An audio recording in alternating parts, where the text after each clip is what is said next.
Hey guys, tonight we embark on a journey into the twisted corridors of Imperial Rome, where ambition and artifice entwine beneath a gilded veneer. Before you get comfortable, take a moment to like the video and subscribe, but only if you genuinely enjoy what I do here.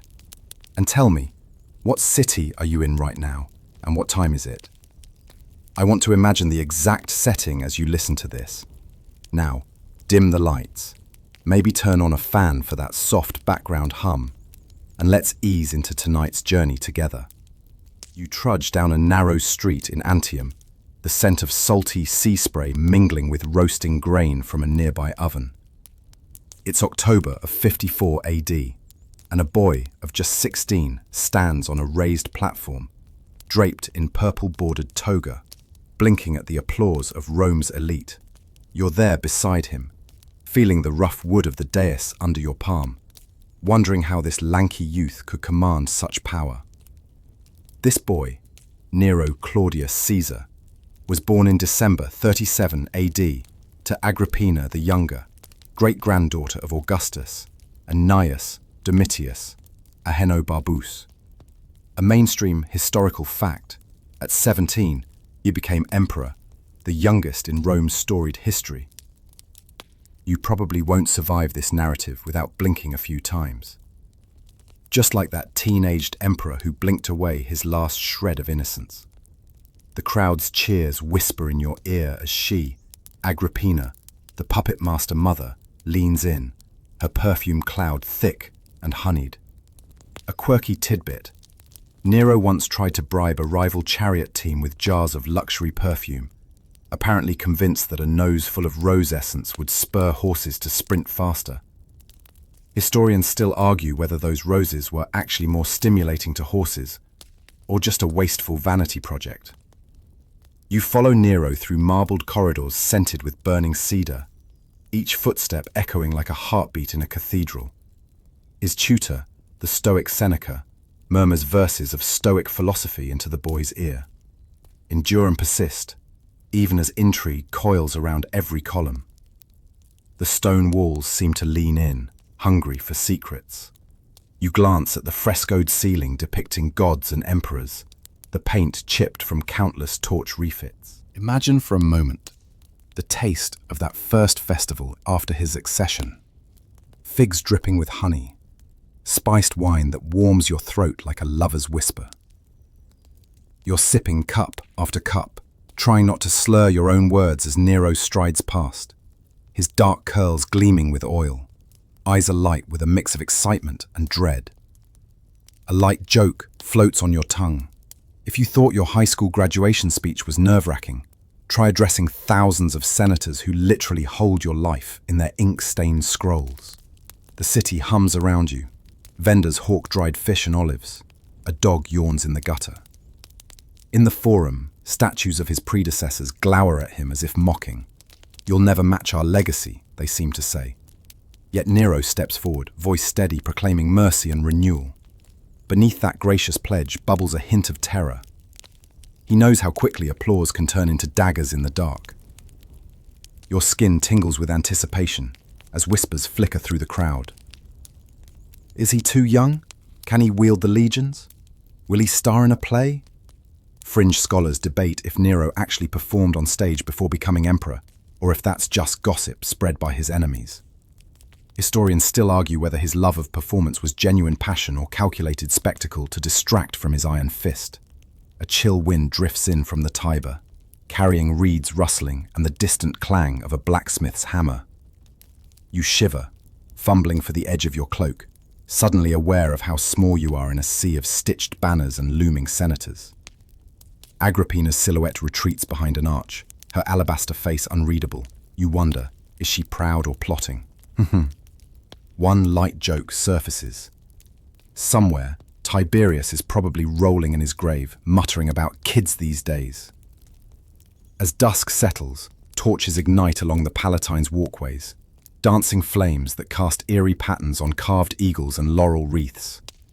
You stand beside young Nero as he surveys his new realm. Soft sand underfoot, and the hum of cicadas rising like a lullaby you can't quite sleep to. He breathes in that heavy summer air. Tomorrow he'll command legions. Tonight, he's still a boy, hoping he won't trip over his own toga.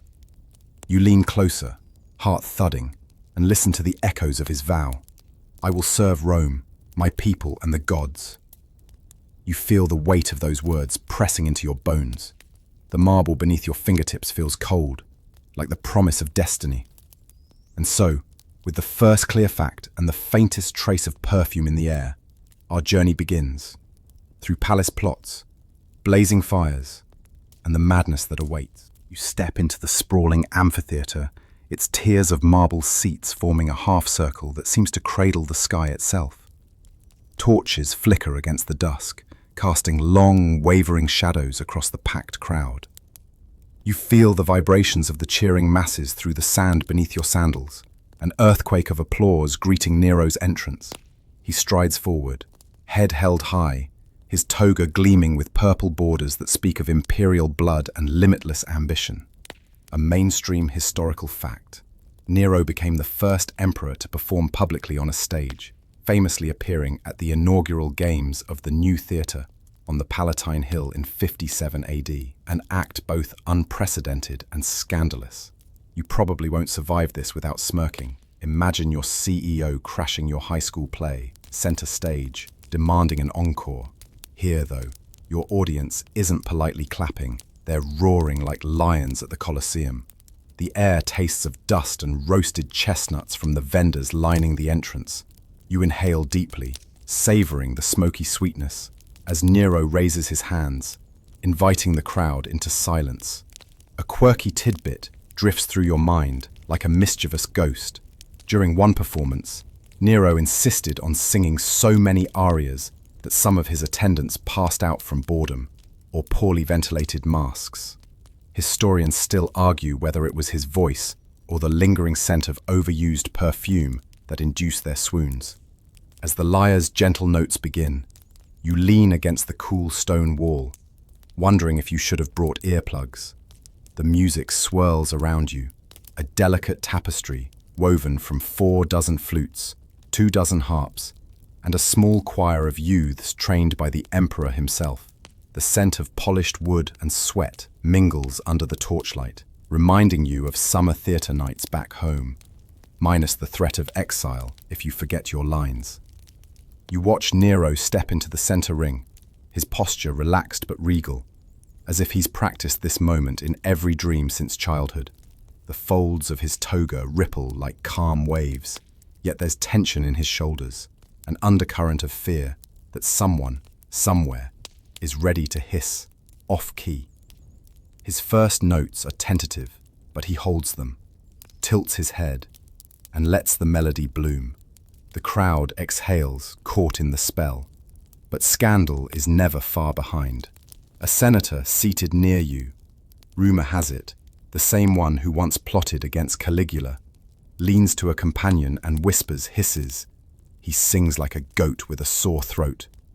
Your lips twitch and you nearly snort, earning a startled glance from a guard. Historians still argue whether that jab sparked the earliest gossip campaign, or if rival courtiers orchestrated it as part of a larger plot. Behind you, a troupe of dancers clad in silk sashes performs a winding procession, mimicking the Nemean lion's victorious gait.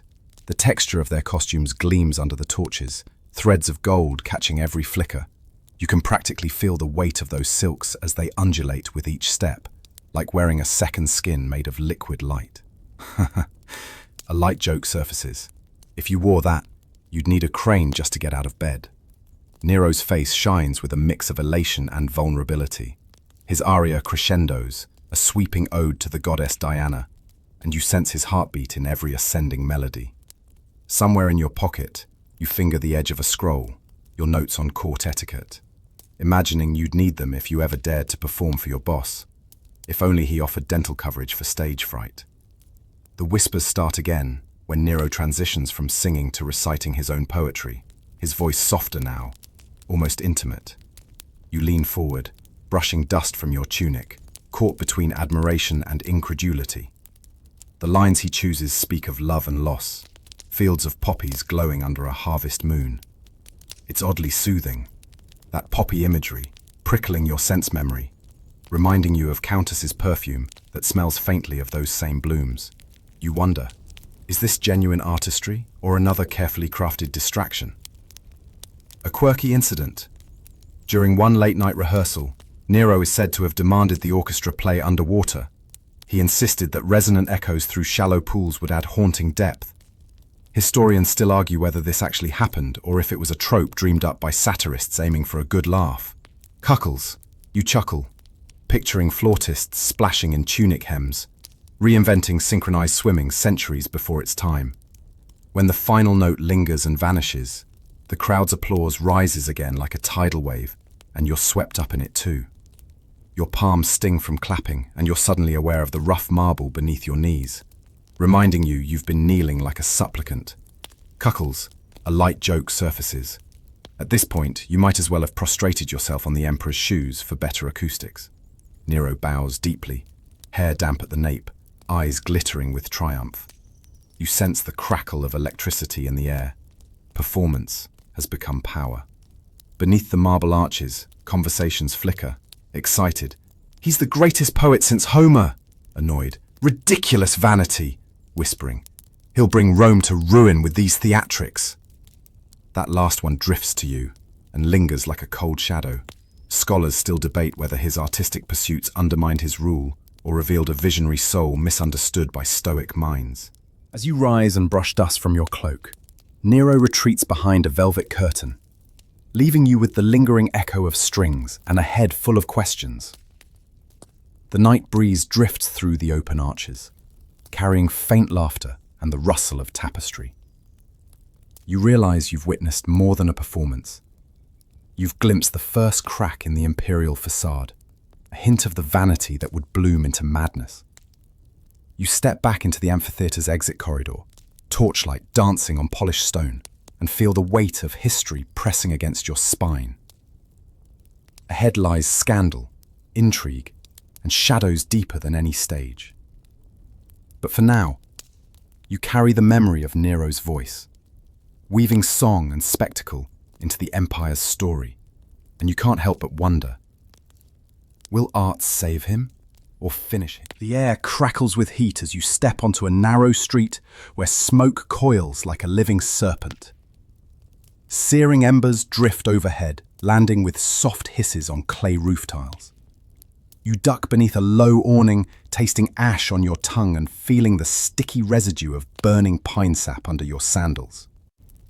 The year is 64 AD, and Rome is aflame. You probably won't survive this narrative alive, just as Rome nearly didn't during the Great Fire, which raged for 6 days before smouldering out, and then flaring up again for 3 more. A mainstream historical fact. The blaze began in the merchant shops of the Circus Maximus and consumed 3 of Rome's 14 districts before Nero dispatched legions to halt its spread. Historians still argue whether the emperor's own rebuilding ambitions sparked the inferno, or if it was a tragic accident in overcrowded wooden tenements. As you navigate the winding alley, the roar of collapsing timbers echoes like thunder. A frantic vendor lobs sacks of dried figs into the Tiber, those sticky fruits tumbling in slow motion before sinking beneath murky water. You recognize the sharp tang of scorched metal where blacksmiths once hammered horseshoes. Now, their forges glow red in panic. A quirky tidbit drifts through your mind. Rumor claims Nero donned a stage costume and sang The Fall of Troy from a private rooftop perch, lyre in hand, while the city burned. Scholars still debate whether he actually performed or if that tale was spun by his political enemies hungry for scandal. You skirt around a fallen column, its marble rings rippling like waves, dodging desperate families dragging charred furniture through choking smoke. The heat is oppressive, pressing on your chest like an iron breastplate.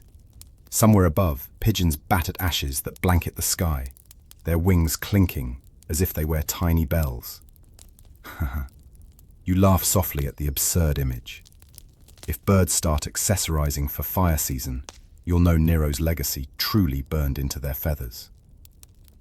Turning a corner, you find yourself face to face with a wall of flame so tall it blots out the moon.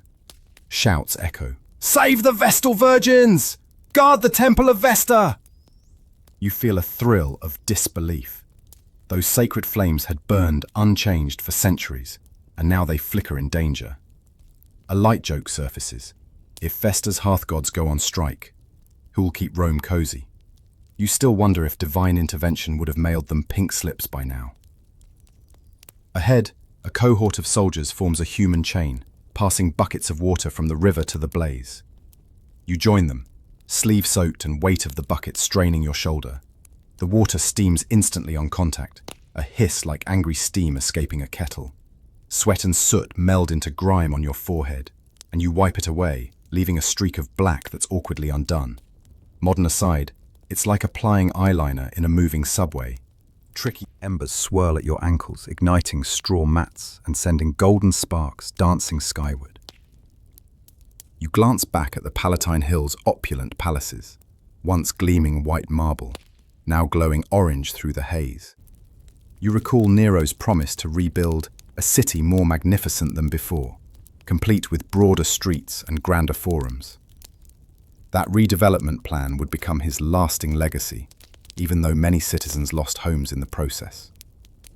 Fringe scholars debate whether his urban vision was genuinely benevolent, or a power play to outshine Augustus's glory. A distant clang draws your attention to a group of freedmen smashing shutters to create fire breaks. You think of the strange irony. Walls meant to keep intruders out now serve to stop fire from leaping across roof lines. You joke to the man next to you. Cuckle. If walls could talk, they probably scream, "Plot twist." He glances at you and chuckles, wipes soot from his cheek. Above the chaos, the temple of Jupiter Capitolinus stands silhouetted against the inferno, its statues of winged victories catching brief glints of flame. You shivers. Shiver at the sight. Those sculptures once symbolized Rome's indomitable spirit. Now they gaze upon a city in agony, wings frozen in eternal flight. You remember a fringe account that the statue of Jupiter itself shed tears of molten bronze. But historians still argue whether that anecdote belongs to myth or eyewitness report. The acrid scent of burning cedar and olive wood fills your nostrils. Each breath tastes faintly of honey from torched beehives, syrupy sweetness tinged with smoke. You close your eyes and picture honeycomb melting over bread. Comfort food, ruined by catastrophe. A light joke bubbles up. Chuckles. Next time I crave toast, I'll request a non-apocalyptic grill. You stumble past a family huddled around a single lamp, their children's eyes wide with terror. You kneel and hand them a water skin, feeling the warmth of human connection amid horror. The mother grips the skin, offering you a trembling bow. In that moment, you sense Rome's true heart, not in palaces or pavilions, but in ordinary souls clinging to hope. Further north, you step into a rustic Scandinavian longhouse. A carved wooden fernhorn stands by the hearth. An elderly Norse elder, wrapped in furs, addresses a fisherman freshly in from a foggy fjord. "Mark my words, child, the night witches sail the frozen sea. I felt the cold presence, like ghosts weaving through my nets." The fire's glow dances across their lined faces. Mainstream fact. In medieval Scandinavia, belief in witch flight and shapeshifting was widespread. They say she turns into a white wolf and steals the breath of sleeping babes. As you sip the elder's herbal tea, hemlock and juniper, you feel the ice-laced air outside. Quirky tidbit, some Scandinavians wore iron belts to ward off magical attack. Under the elder's stern gaze, you appreciate these northern fears, where long winter nights gave rise to legends as chilling as the fjord breezes. Historians debate whether such sorcery tales were cautionary folklore or genuine beliefs shaping community law. You walk down a marble corridor draped with crimson tapestries, each thread whispering of applause and adoration. Torches flicker against the polished walls as you follow Nero into the grand atrium, where ivory statues of Apollo and the Muses stand sentinel. The echo of distant song drifts through the air, a soft reminder that art has become the emperor's favorite weapon.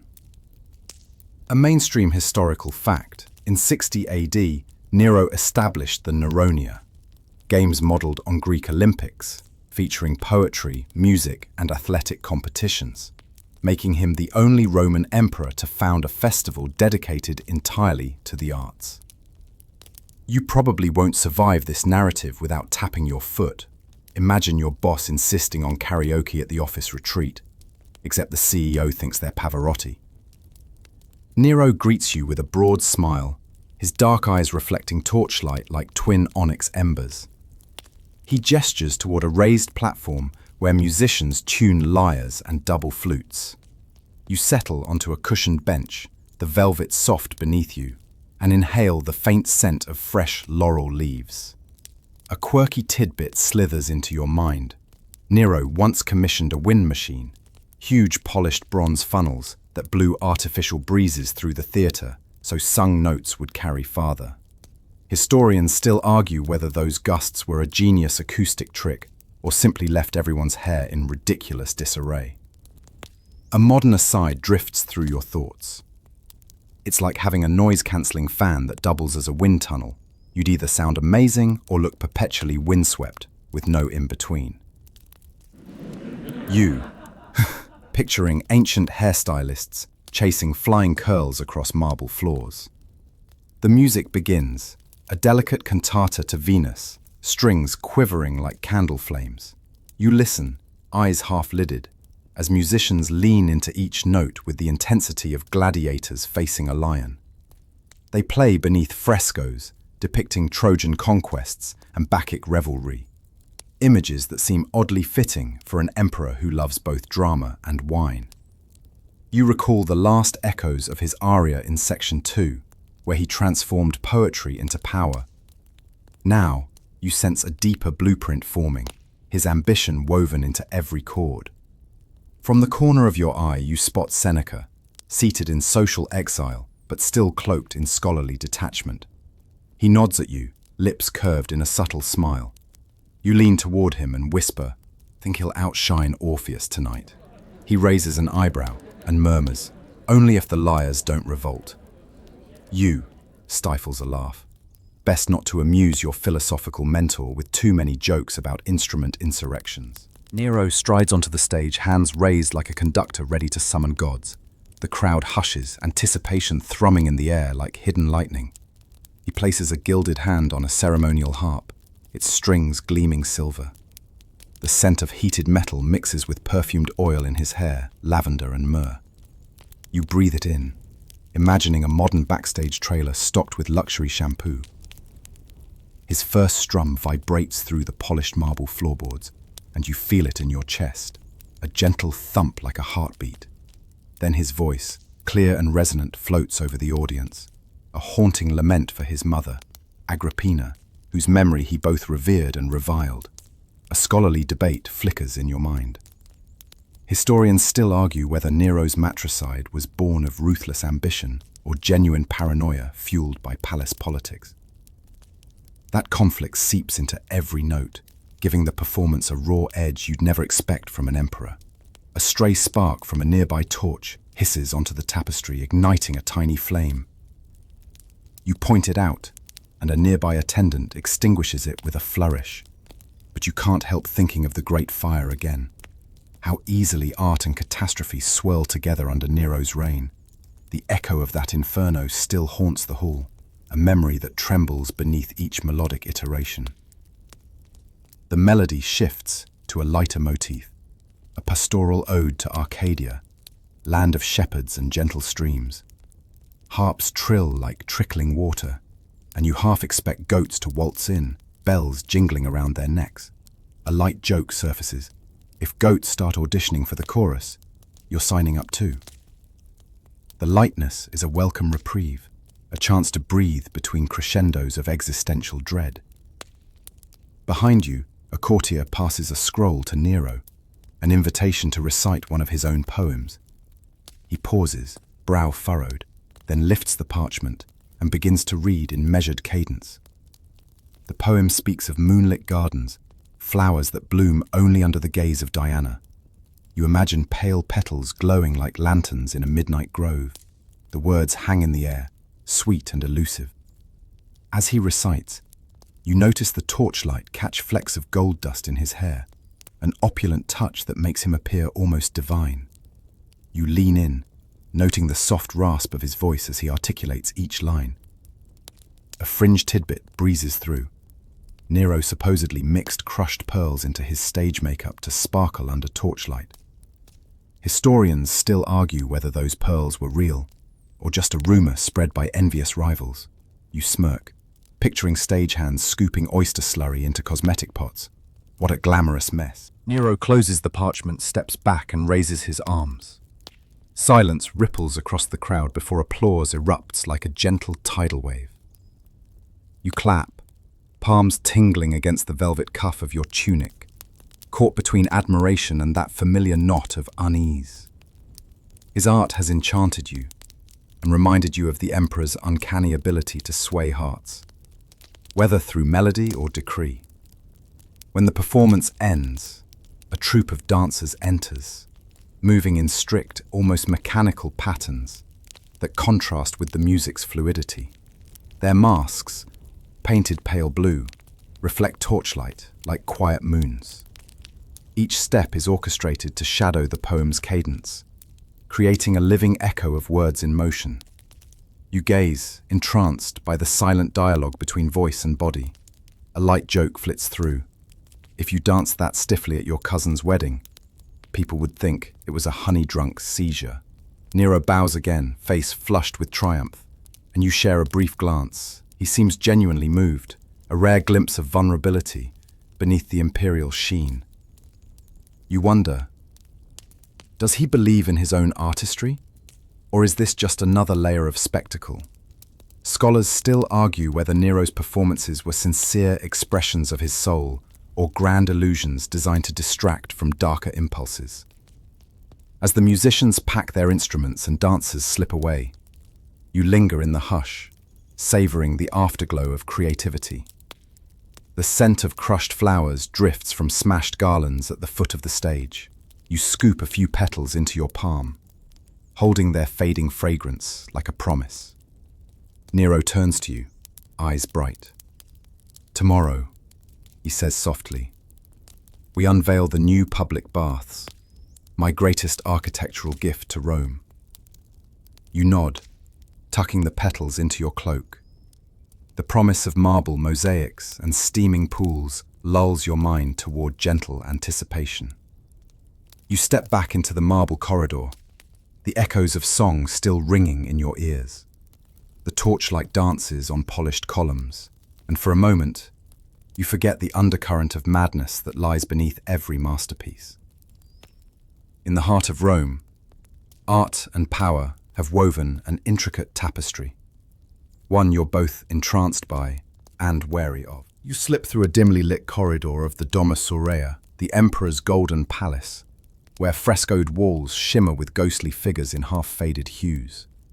The air here is heavy, perfumed with incense meant to soothe, but tonight it tastes cloying, like overripe peaches left too long in the sun.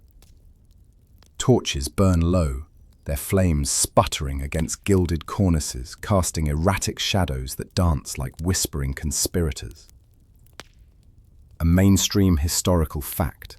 Around 62 AD, Nero's confidant and chamberlain Burrus died, an event that plunged the emperor into deep mistrust and marked the start of a deadly court purge. You probably won't survive this drama without goosebumps. Imagine your trusted HR manager vanishing overnight, leaving you sweating over vacation requests. Ahead, a cluster of senators huddle beside a collapsed column, voices hushed to a conspiratorial murmur.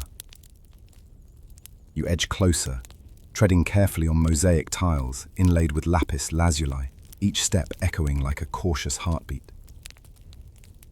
A quirky tidbit flares to mind.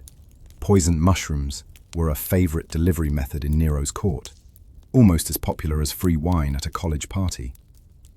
Historians still argue whether those fungi were his invention or a rumor concocted by rivals eager to tarnish his name. One senator, Metius Carus, slides a rolled papyrus into a silk pouch and tucks it beneath his toga. You catch a glimpse of wrinkled script, names, dates, and the word exitus, death. Carus glances around, nervous eyes wide, as if expecting daggers to materialize from the frescoed margins. You swallow hard, imagining that pouch is your inbox and the names inside are unread emails screaming strained, urgent. You notice a flicker of movement near the Imperial bedchamber. A tall figure emerges, Nero's physician, Xenophon, carrying a gilded chalice. Each footstep he takes seems deliberate, weighted with consequence. You see the sheen of sweat on his brow and smell the faint tang of belladonna clinging to his fingertips. A light joke pricks your lips. If I were his pharmacist, I'd probably quit after selling that much digitalis. No healthcare plan would cover this stress. The physician approaches Nero's private apartment, knocking twice, soft but insistent. The door slides open, revealing the emperor perched atop a cushioned bench, his pallor chalky beneath the torchlight. His dark eyes glint with suspicion, darting to every corner. You trudge forward, heart pounding, as if each step draws you deeper into a spider's web. Nero's voice, low and gravelly, breaks the hush. Gravelly, bring me the report. He motions toward a low table strewn with clay tablets and scroll fragments. You notice splatters of red wax, seals broken in secret meetings. The acrid scent of scorched oil lingers, reminding you of the Great Fire's aftermath. Paranoia coils around the room like a living thing. The physician sets the chalice down, then withdraws a small knife and slices into a pear-shaped peach. The fruit oozes sticky juice. Nero watches intently, lips parted. You realize the slice is for a test. Xenophon is to taste a dab from each sample to detect poison. A fringe detail floats in your thoughts. One courtier claimed Xenophon once turned green and fainted during a trial, but scholars still argue whether that incident was genuine or stagecraft to frighten other would-be assassins. You lean closer, inhaling the heady aroma of the fruit. Sweeter than honey, yet tinged with bitterness. One taste could kill a man. One misstep could end your own story here. A modern aside flickers by. It's like playing Russian roulette with gummy bears you can't distinguish, only without the neon packaging. Nero stands and strides to the table, ruffling the folds of his toga. His voice softens, almost reflective. Can I trust my friends? He lifts the first peach slice and tastes it with delicate nibble. You watch the veins in his temples pulse as he swallows. Silence presses in. You feel your own pulse beat in your throat. Words trapped, unspoken. Behind Nero, an attendant slides a second slice forward. The emperor's lips quirk in a forced smile, an action that curdles the air. He tastes again. This time his forehead creases. He sets the slice aside, then points to the chamberlain's vacant chair. Firmly. Leave no one unscreened. You catch the attendant's glance, wide, unsettled. He retreats, clutching a small horn container. You can almost taste whatever powdered substance Xenophon has been sprinkling into these fruits. Your mouth dries and you realize you haven't swallowed in minutes, your tongue stuck to the roof of your mouth like a snail on glass. Nero turns, voice hushed. Metius, summon the prefect. The name rings in the corridor like a death knell. You recall that earlier meeting, Metius Carus's pouch of deadly names. Your instincts shout, run. But curiosity pins you in place. You inch toward the table, glimpsing the patterns of dripped wax on silver inkwells, frantic dots arranged like a star chart of suspected traitors. A whisper rustles. The next banquet will be our last. You spin toward the source, another senator, Lepidus, his voice barely above a heartbeat. He meets your eyes, offering a quivering smile that does nothing to calm your nerves. You swallow again, imagining Lepidus and Carus locked in a silent duel of perfumed handshakes and backstabs. The Emperor's silhouette fills the doorway as Prefect Tigellinus enters, amber lantern bobbing in his gauntleted hand. His expression is inscrutable, like chiseled onyx. Nero gestures, and Tigellinus kneels, an indentation in the marble floor, and murmurs the names of 3 senators. Each name lands like a hammer strike. You flinch. Nero directs, "Remove them." You nearly choke on breath. Remove, an elegant euphemism for a swift, unseen ending. A mainstream historical fact echoes in your mind. Following Burrus's death, Nero ordered the executions of multiple senators and his own mother's former friends, turning the Senate into a theatre of fear. Historians still argue whether these purges secured Rome or accelerated the empire's decay. Your skin prickles as Tigellinus retreats, lantern bobbing, trailing shadows like spectres on the frescoed walls. You notice a flicker of guilt, or is it relief, in his eyes. You step back, heart thundering against your ribs. Light jokes feel impossible here. Laughter would be tantamount to betrayal. Silence reigns, broken only by the rasp of a torch guttering. Nero turns to you, expression gentle but hollow. "Walk with me," he says. You follow him through twisting halls lined with polished bronze mirrors that distort your reflection. Stretched limbs, elongated faces, haunting glimpses of what paranoia does to the mind. He pauses at a balcony overlooking the Palatine Gardens and inhales the night air. The scent of jasmine drifts up, sweet and reassuring. Maybe for a moment you think he finds solace here, but his voice falls to a heavy with confession. "I see shadows in every smile." You lean on the balustrade, the cold marble grounding you. You offer soft reassurance, though you're as unsteady as he is. Even emperors need someone to trust. Your words hang in the fragrant breeze. For a heartbeat, the tension eases. You imagine childhood memories. Nero chasing swallows across sunlit fields, not imperial edicts across marble courts. But the moment shatters as a distant shout rips through the night. An executioner's blade against wood, a life ended in a courtyard far below. You recoil, heart splintering. Nero's jaw tightens. He turns away, lips pressed in a thin line. His eyes glint with a hardened resolve. You step back inside, the door closing like a tomb sealing shut.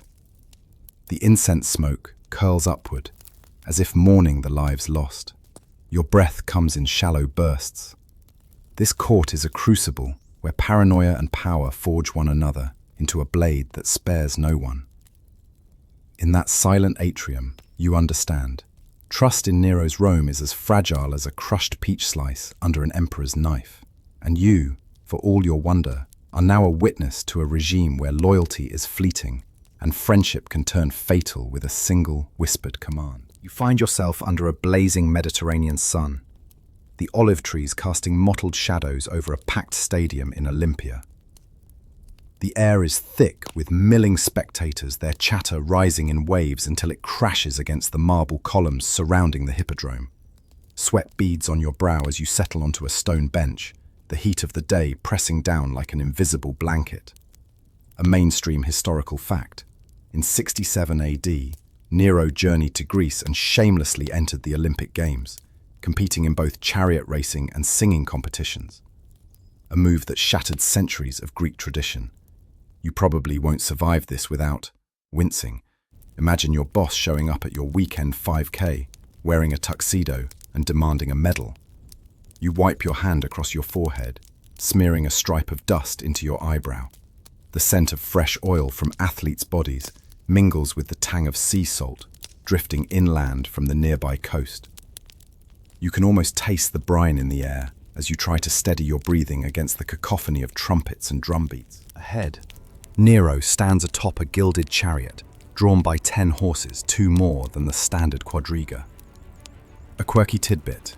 He insisted on fielding the decuria, a 10-horse team, claiming that Zeus himself would be jealous of such a divine display. Historians still argue whether that extravagance was a genuine creative flourish, or simply a spectacle so absurd the Greeks had no choice but to crown him winner. You lean forward, squinting as the chariots thunder into view, hooves clattering on packed earth. sending up clouds of ochre dust that shimmer in the sunlight. The horses' flanks ripple with muscle, their nostrils flaring like miniature volcanoes. You brace for the first lap, your heart pounding in sync with the pounding hooves. Nero urges his team forward with a flourish of the reins, his toga fluttering behind him like a banner in the wind. You marvel at the scene. 10 wild stallions, straining against gilded bits, in unison as they pull their burdener across the course. The crowd roars at the spectacle, half in awe, half in shock. A light joke pops into your mind. If your Uber driver showed up with 10 huskies and a throne strapped to their sled, would you get in? Probably not. But here you are, a 49 pounds. Midway through the third lap, one horse stumbles, its leg chafed raw by the golden harness. You gas as it falls, kicking up a spray of dust and sand. Charioteers swerve to avoid the wreck, wheels kit in protest. The smell of hot metal and horse sweat stabs at your nostrils. You clench your hands, willing the creature to right itself. Heathens might call this cruel, but in ancient games, survival was a gamble, and horses were as disposable as worn sandals. Then, with surprising grace, the animal scrambles to its feet, shaking off dust and raising its head as if determined not to be upstaged. Nero's carriage overtakes the royal sponsors team, crossing the finish line first. The crowd erupts, some in genuine acclaim, others in begrudging applause. You join in, slapping your thigh so hard your hand tingles, both from excitement and a slight sunburn. As Nero steps down, his face flushed with triumph, he lifts his arms to a chorus of trumpets. You feel the vibration ripple through the bleachers, jostling loose pebbles at your feet. A modern aside trickles through your thoughts. It's like winning your company's annual softball game, except instead of a plaque, you get a laurel wreath and a lifetime of bragging rights. Now, the stadium shifts to another event, a recitation contest. You notice Nero's lips curl in anticipation. He's practiced for this moment, having rehearsed epic verses by candlelight in his tent. The petal-strewn stage smells faintly of rose and bay leaves. A fringe detail drifts into your mind. One poet claimed that Nero's recitations caused waves to lap more gently on the riverbank, as if the world itself paused to listen.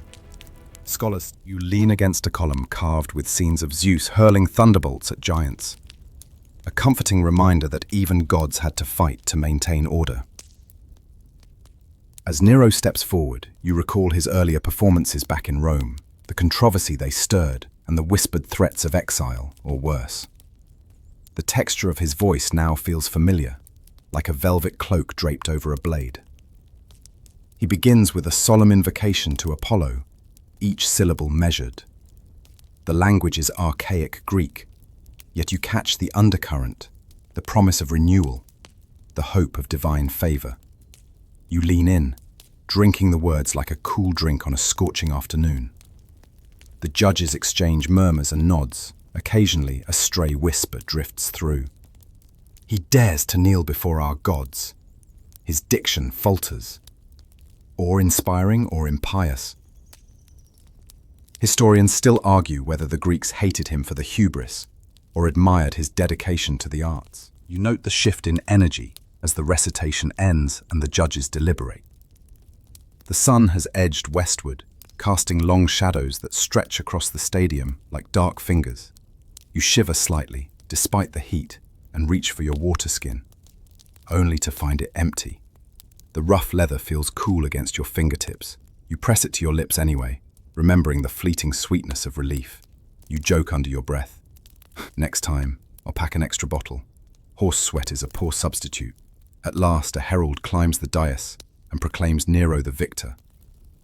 Olive branches rain down, and the emperor steps forward to accept the prize. You see the laurel wreath lowered onto his head, its leaves brushing his brow and drawing a smile of pure triumph. The scent of crushed foliage mingles with his perfumed hair, cloves and myrtle, a heady combination. Nero looks out over the crowd, eyes gleaming with a mix of pride and defiance. You feel the power of that gaze settle on you, as if he's challenging every spectator to question their applause. The crowd's roar crescendos, then wafts away like receding tide. You clap again, though your limbs feel leaden from the sun and adrenaline. As the stadium empties, you follow Nero through the exit archway, the columns etched with faded victory scenes. You notice the peculiar hush of departure, footsteps echoing on stone, murmurs drifting on warm air. Behind you, the bells of a temple toll, an ancient signal marking the end of sacred festivities. You the scent of olive oil from elsewhere on your skin, and let it calm your racing heart. Walking beside Nero, you pass a stall selling honey cakes dipped in sesame. You pluck one from the tray, its sweetness like a balm. You offer it to the emperor, who accepts with a nod, biting gently. He chews thoughtfully, quiet for a moment, as if considering the taste's metaphor for his rule. Sweet promises, crisp realities. He chuckles, softly, almost shyly, wiping honey from his chin, murmuring. "Greece suits me," he murmurs. You smile in return, yet the edge of something darker flickers behind his eyes. The thrill of victory lingers, but so does the knowledge that each triumph tightens the grip of expectation. What else must he conquer, and what price will that conquest demand? A briny breeze drifts through the trees, lining the path back to the Imperial Pavilion, rustling laurel leaves overhead. You follow in silence, savoring the cooling air. The day's trials, sun, dust, thundering hooves, recede like waves on a shoreline, leaving you a sense of awe tinged with unease. As dusk begins to settle, you realize this chapter of Nero's life, his flamboyant victories and shameless pageantry, has etched itself into the world's memory, a spectacle of power and performance. Yet behind each laurel-crowned smile, you sense a restlessness that no wreath can quell.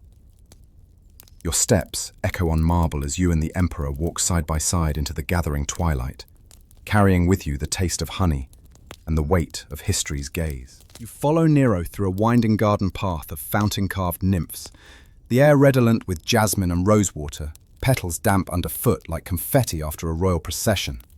Ahead, a pavilion draped in ivory curtains flutters in the warm breeze.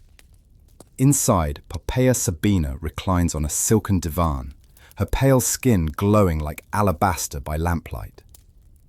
A mainstream historical fact, Poppaea became Nero's second wife in 62 AD after the forced exile of his first spouse, Octavia, marking a scandalous breach of Roman matrimonial norms. You probably won't survive this story intact. Imagine being forced to choose between loyalty and luxury, only to find the price of glamour might be mortal. You slide across the marble floor, the echo of your sandals barely louder than a whisper. Poppaea lifts her head, ebony curls tumbling like midnight waterfalls across her shoulders. She smiles, a slow, knowing curve of lips, and the scent of her perfume, a heady mix of saffron and myrrh, wraps around you. A quirky tidbit drifts in.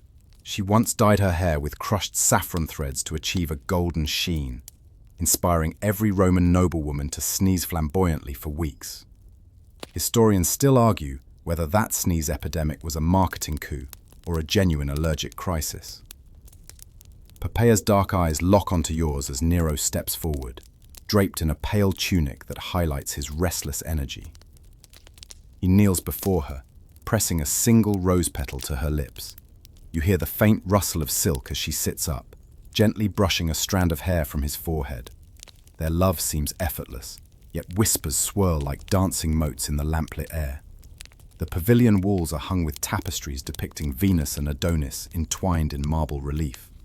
You trace the threads with your gaze, imagining the hands that wove them in far-off looms. The faint drip of a fountain echoes behind you, a calming rhythm you cling to, even as your heart hammers against your ribs. A modern aside surfaces. It's like having the gentle white noise of a luxury spa while your boss drones on about last quarter's KPIs. Soothing, yet terrifyingly intimate. Nero's voice, husky, low and husky, breaks the hush, adoring. Poppaea, you are the sun that banishes all my doubts. You shift, noting the way his hand trembles ever so slightly as it settles on her knee. Poppaea's laugh is a soft chime, lilting yet laced with steel. "Then let me shine forever," she replies, his voice so smooth it could slip through a ring. But certainty is a fragile petal.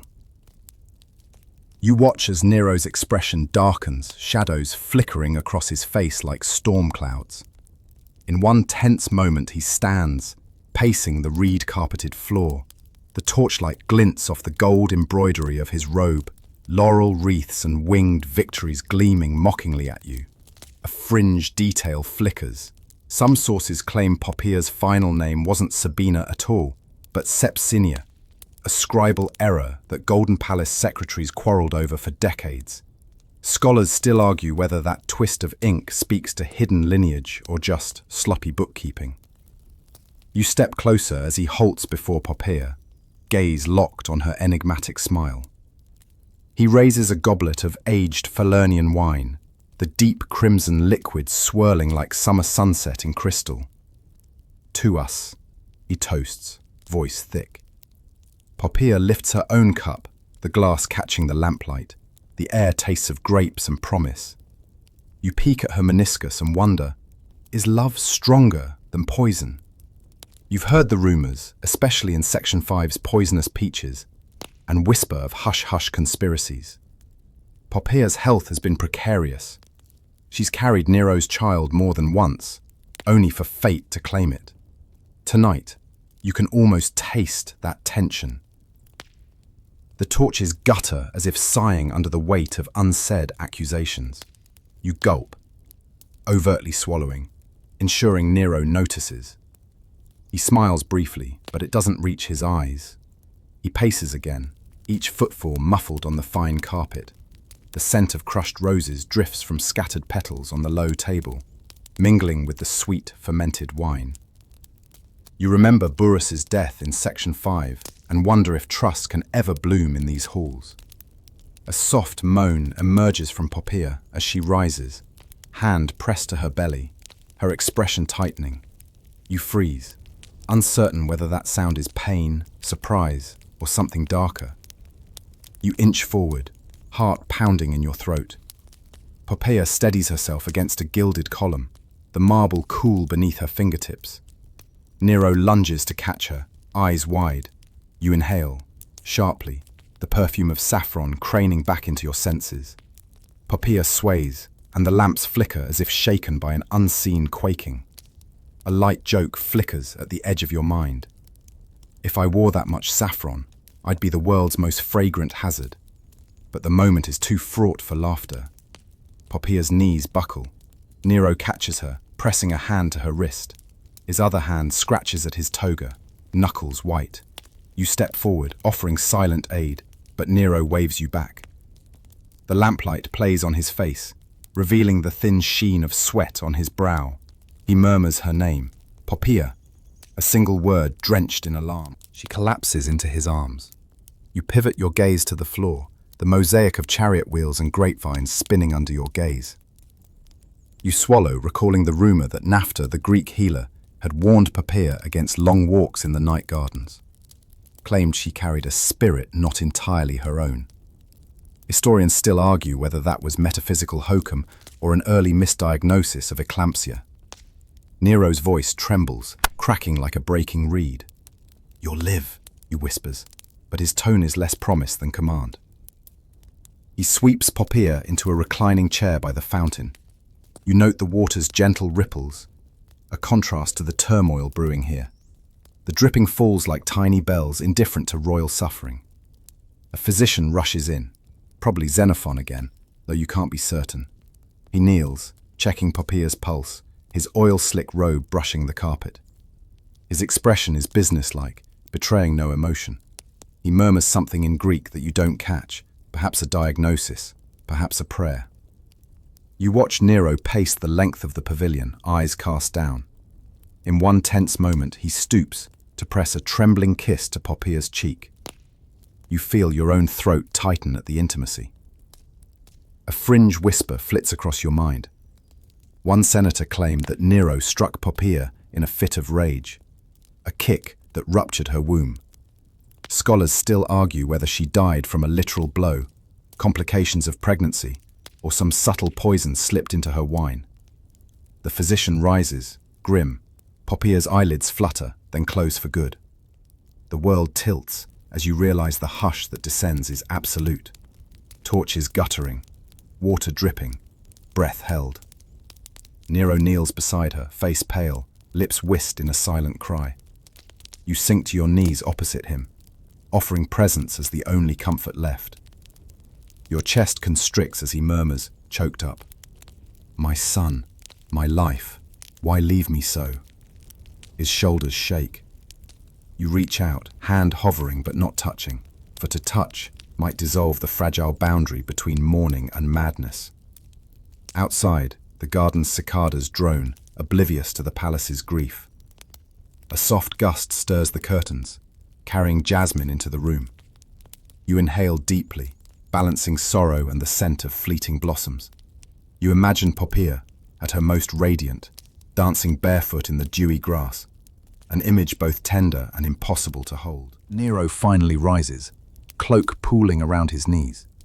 His head tilts upwards, eyes glassy. "They'll never understand," he whispers, voice echoing off marble. You stand, offering silent solidarity. He steps past you, heading toward the palace's grand hall where funeral pyres wait. You follow at a distance, heart jarred by the procession's solemnity. Torches line the path in widening arcs, their light trembling on stone lions and lotus columns. You remember earlier absurdities, Nero's wind machine and 10-horse chariot. But now, each flicker of flame feels like a harbinger of something darker. At the pyre, Poppaea's body lies on a bier of cork and myrtle. The scent of frankincense rises in pale curls, sweet and somber. Nero stands close, hand pressed flat on the railing. His silhouette seems to stretch, elongated by torchlight, an emperor consumed by loss. A modern aside drifts by. It's like watching your rock star idol play a requiem for their muse, every note cracking with real grief. As the pyre is lit, flames lick at the incense and weave golden patterns around Poppaea's limbs. You feel the heat on your face, a warmth that stings like regret.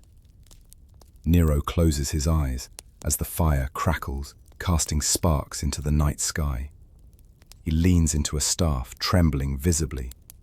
You breathe in the smoke and whisper into the darkness. "May she find peace." The words hang in the air, carried off by night breezes. Nero opens his eyes, meeting yours with hollow intensity. He gives a slight nod, then turns away, cloak swirling like a black wave. You watch him go, an emperor unmoored, drifting on currents of grief and guilt. In the hush that follows, you stand alone by the dying glow, wanders between awe and sorrow. Poppaea's scent lingers on your sleeves, a phantom rose you can never touch again. You exhale slowly, the world narrowing to the crackle of embers and the echo of lost laughter.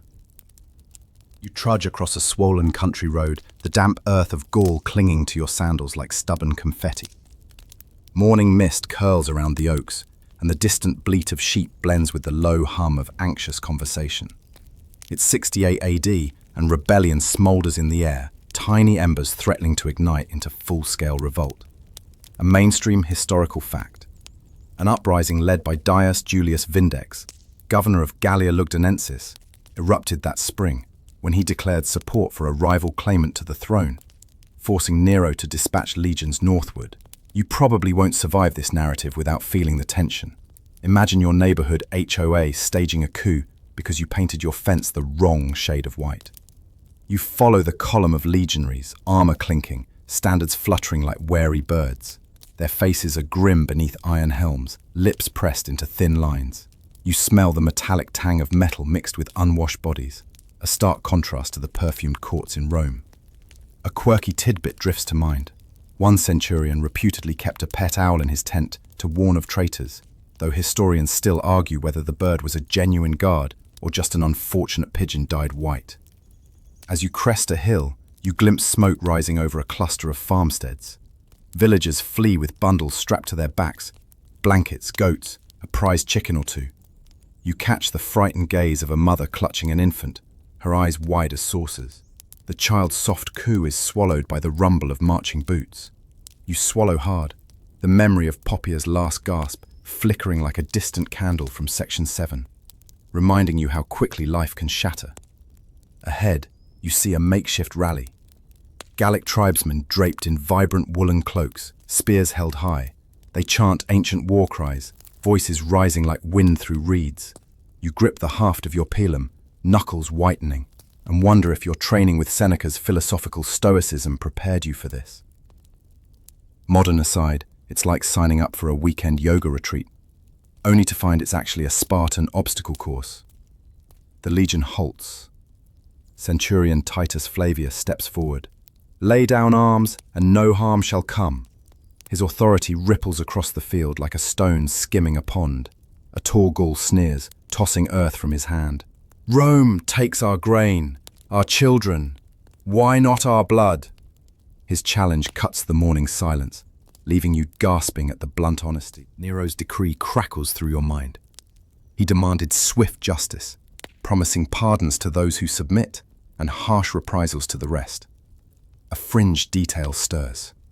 Some say he ordered the carving of Gallic heads on pike shafts displayed outside Lugdunum, though scholars still argue whether that grotesque spectacle was his decree or the work of overzealous local commanders.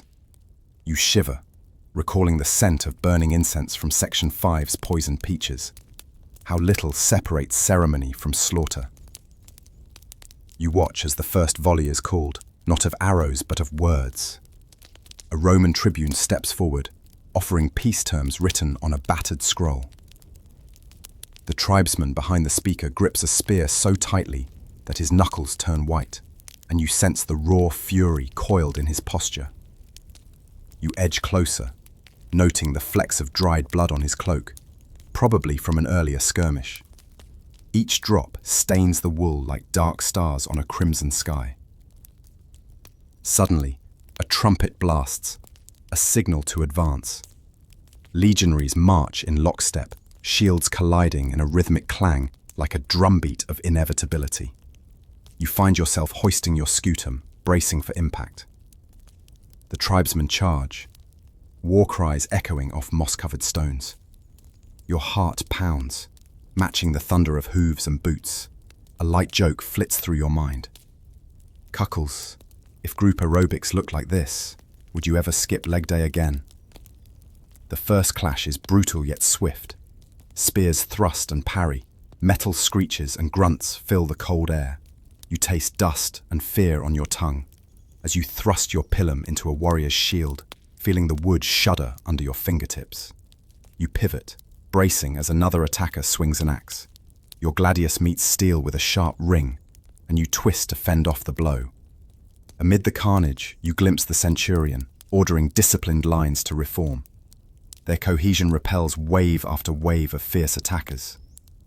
You press forward, adrenaline hammering in your ears, recalling Nero's chariot crush at Olympia from Section 6. Both spectacles of power, yet vastly different in stakes. Here, victory means survival, not laurels. After a harrowing push, the Gauls begin to waver. Their lines break, spears lowered, eyes haunted. You lower your sword, chest heaving, as the whistle of a final trumpet signals surrender. The field falls silent except for rasping breaths and distant moans. You survey the aftermath. Scattered shields, broken spears, a lone helmet dented like a fallen drum. As dusk settles, you help gather wounded on crude stretchers of woven reeds. You hand a water skin to a shivering legionary, whose lips tremble with gratitude. Nearby, a Gaulish elder weeps at the loss of his son, a raw grief that transcends banners. You stifle your own sorrow, reminded that every conquest births endless sorrow. Late that night, you stand atop a mound overlooking the encampment. Bonfires crackle, flickering shadows across the silhouettes of watchful soldiers and subdued tribesmen huddled in chains. The scent of roasting meat drifts through the air, a meager feast for the victors. You close your eyes, tasting smoke on the breeze. and swallow the bitter comfort of triumph. In Rome, the Senate will hail this as proof of Nero's resolve. Poems will praise his decisive hand, yet Greeks whisper questions across the Aegean. Did the emperor quash justice beneath the guise of order? Historians still argue whether Vindex's revolt was a noble stand for liberty or a reckless gamble spurred by personal ambition. You press a hand to the cool earth beneath you, feeling its steady heartbeat. You recall imagery from earlier sections, the flicker of Poppia's final smile, the echo of Nero's lyre, the heat of the great fire.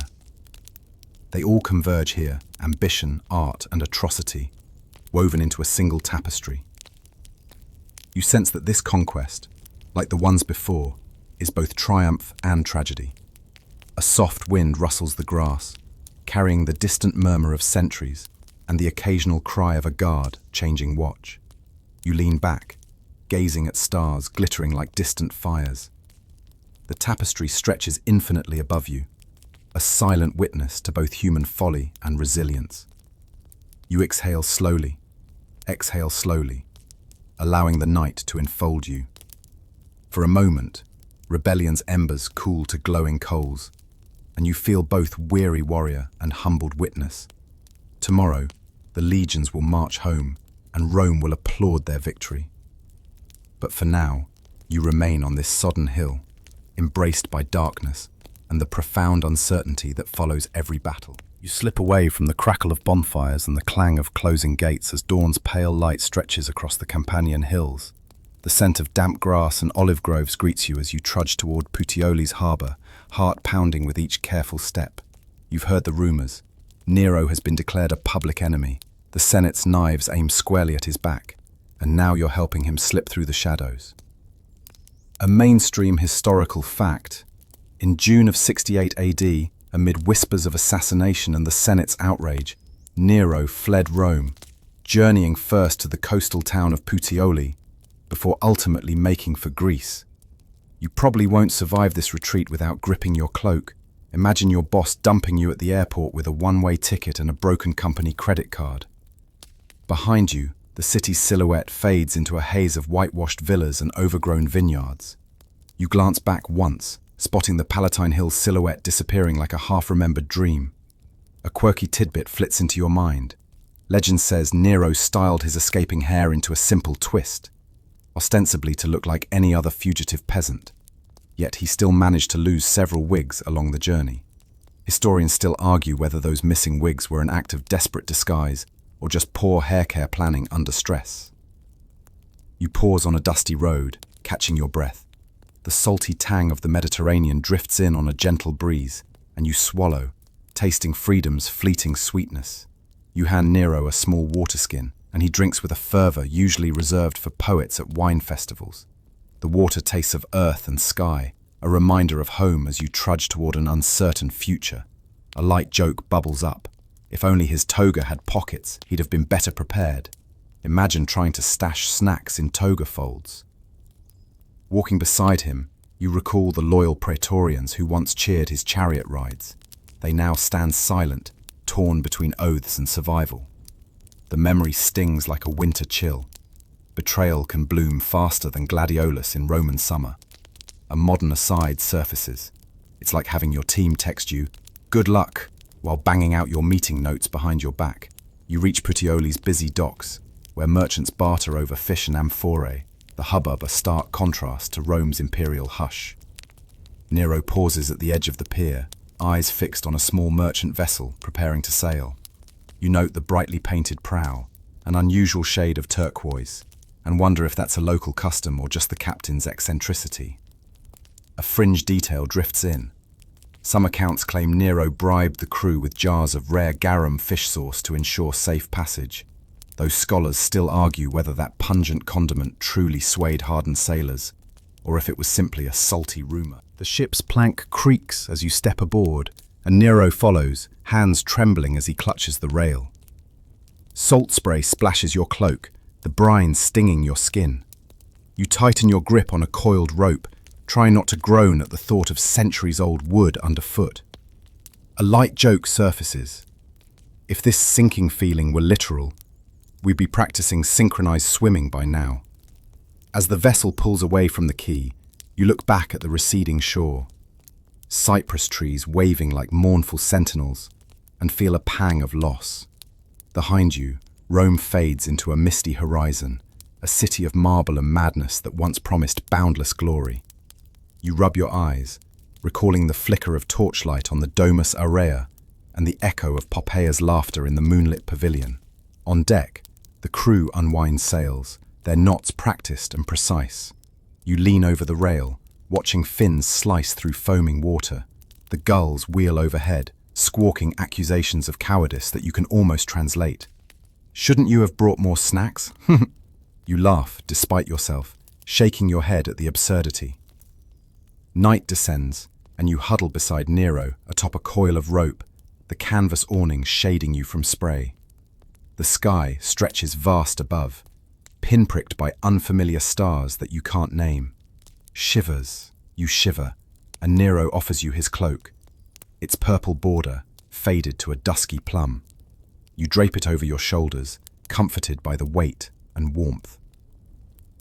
A mainstream historical fact unfolds as you drift into a vigil. Nero reached Corinth, where he sought refuge in a villa, a temporary sanctuary tinged with fear. He spent his days in deep reflection, composing poetry and songs about exile and longing. You probably won't survive his lyrical musings without dozing. Imagine being trapped at a never-ending poetry slam where every line ends in a tragic sigh. You glance at Nero's hand, ink-stained and trembling as he scribbles verses onto parchment. You read a line. Like Icarus, I flew too close to Rome's bright sun. Now, shadows are my home. A scholar's debate echoes in your mind. Historians still argue whether those exilic poems reveal genuine remorse or if they're an elaborate final flourish for posterity. You tuck the parchment into your satchel and stand, stretching legs stiff from hours of leaning against ropes. The captain, a weathered man named Tiber, beckons silently. You exchange a nod and follow him below deck, where the gentle sway and muffled creaks lull you towards something dangerously like sleep. You lie on a narrow bunk, the scent of salted wood mingling with lantern smoke. The lullaby of waves and creaking timbers crafts a strange serenity, until you recall the Senate's edict branding Nero a hostis, enemy of the state. Your heart skips a beat as you imagine messengers racing toward the villa bearing death warrants. You stifle a groan. There goes our spa retreat. Sudden sharp knock rattles the cabin door. You bolt upright, nearly colliding with Nero's back. He stifles a gasp, eyes wide. The door opens to reveal an officer from the provincial governor, face solemn beneath a broad-brimmed hat. He holds a scroll sealing Nero's fate, death by suicide or execution. Your choice. Nero's jaw tightens. He turns to you, the lantern light casting angular shadows across his face. His voice is steady but quiet. It seems my final performance awaits. You swallow, tasting salt and fear in equal measure. A light joke almost escapes, almost chuckles. At least it's a small cast, but you clamp your mouth shut. The officer retreats, leaving you alone with the Emperor in his final hours. The ship's sway seems more pronounced now, rocking you both in a cradle of inevitability.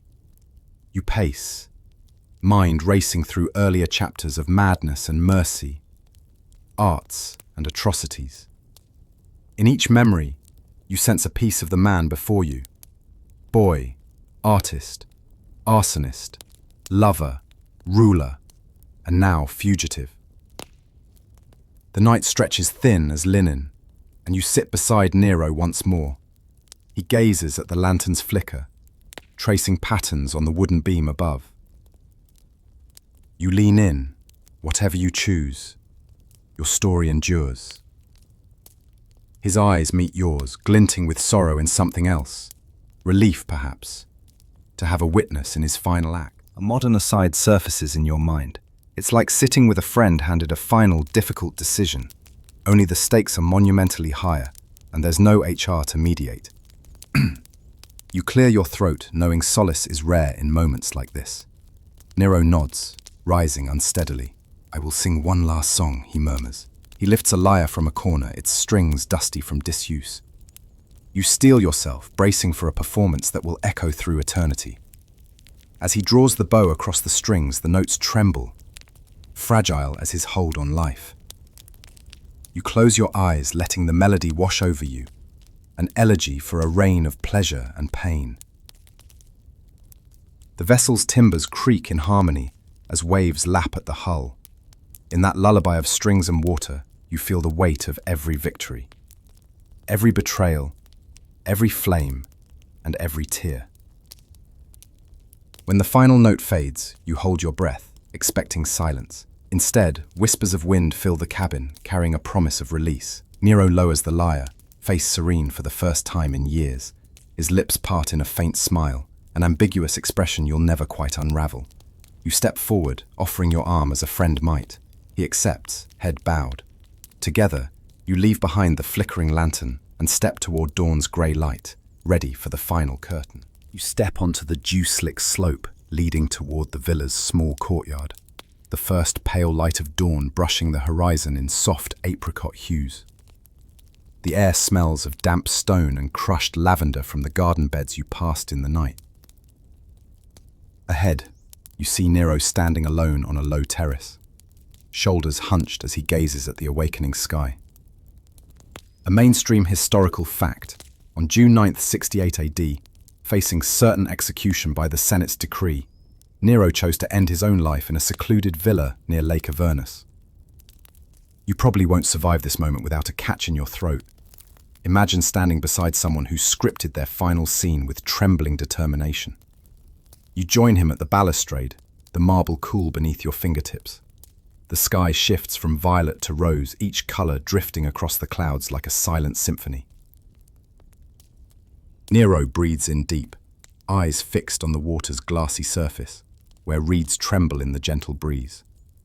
A quirky tidbit slips into your mind.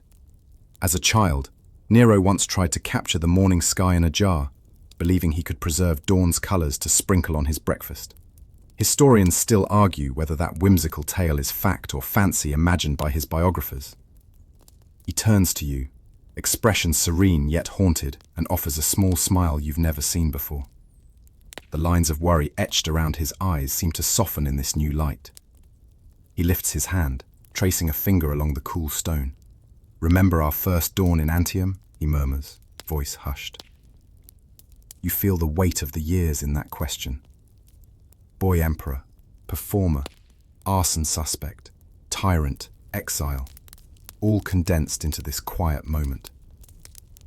Behind you, the soft chirp of crickets, a final reminder that life persists in small, inconspicuous ways. You place a steadying hand on Nero's shoulder, noting the fine tremor under your palm. He exhales, shoulders dropping as if unburdened by a long-held secret. You recall earlier laughter, those jokes about wind machines and pet owls, and realize how distant they feel now. A scholarly debate surfaces in your memory. Historians still argue whether Nero's final act was genuine remorse or a calculated performance designed to cement his legend. You wonder which shade of truth this dawn will cast. Nero closes his eyes, leaning into your support. You inhale the lavender fragrance, so familiar from his private gardens, and imagine it drifting around his final breaths.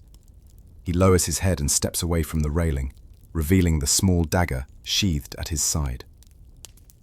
The metal hilt gleams as the sun crests the horizon, a silent promise of inevitability. You steady your breath, heart hammering as you sense the magnitude of this moment. He draws the blade, each movement deliberate. You'd give anything to speak words of comfort, but silence seems more fitting, an unspoken truce between witness and final act. A modern aside surfaces. It's like sitting with a friend handed a loaded pen, knowing the only story left to write is the one that ends it all. He raises the dagger, voice steady, calm. I have sung. I have fought. I have ruled. Now I must rest. The breeze stirs his hair, carrying petals from the lavender beds across your feet. You swallow, focusing on the gentle cadence of his words. With one breath, he brings the blade to his neck. Pain flashes on his face, swift and pale. You grip his hand, pressing your fingers against his wrist, but he encourages you to let go with a soft shake of his head. The sky bleeds gold and rose as he slumps to the stone floor, eyes closing in final tranquility. Time seems to suspend.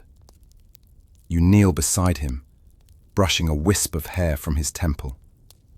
His chest is still, yet the lavender scent lingers, an echo of serenity. You close his eyes yourself, a final act of compassion. Behind you, the world exhales as sunlight spills across the terrace. Cicadas chirp in harmony. Somewhere a bird calls. You rise, shoulders heavy, and step back into the olive grove path, leaving footprints in the dewy grass. In the years that follow, Rome convulses through civil wars until Vespasian brings order. Yet Nero's shadow endures. In whispered poems, in gossip-laden scrolls, in grand statues that bear his likeness, a fringe detail echoes in your mind. Some children, in far-off provinces, still tell bedtime tales, warning that those who crave the spotlight may find themselves swallowed by it. Scholars still argue whether his legacy is one of artistic martyrdom or imperial madness. You walk slowly, tasting the cool dawn air, knowing the story you witnessed will ripple through history like a dropped pebble on still water. You carry his final dawn within you. The colors, the silence, the tremor of a life's end. As you descend toward the waiting world, you sense that absolute power can grant awe and inflict agony in equal measure. The villa recedes behind you, its columns bathed in morning light, and you step onto the path that leads back to the living, forever marked by the emperor's last sunrise. Now, as our journey with Nero finds its final echo, let us draw our pace to a gentle whisper. Each breath you take softens, like the fading colors of dawn slipping into morning's calm embrace.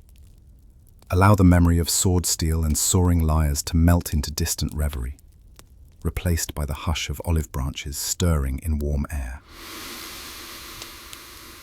Know that you, removed from marble halls and blazing fires, are safe in your own world, cocooned in familiar comfort. Feel your eyelids grow heavy, each blink drawing you closer to quietude. Notice the subtle weight of the blanket on your shoulders, the soft hum of your fan's steady rotation. Let the scent of lavender, be it from a scented candle or the lingering trace of our storyteller's gardens, float to the forefront of your senses, soothing like a lullaby. Imagine you've returned to your own veranda at dawn, the sky brushed with pastel light, cicadas trading gentle calls in the distance. The gentle melody of our tale fades, leaving only whispered breezes and your steady breath. Every tension in your body unwinds, from the tip of your head, down through your shoulders, arms, torso, and legs, until you rest in tranquil stillness. In this serene hush, recall that history's darkest moments may unfold far from your bedside. Yet here, in your realm of comfort, only peace resides. As the final threads of sleep draw you in, know that tomorrow's light brings new promise, unburdened by empire's rise and fall. Good night, dear listener. Let the hush of silence cradle you, the soft rustle of blankets become your only soundtrack, and the promise of gentle dreams lull you deeper into rest.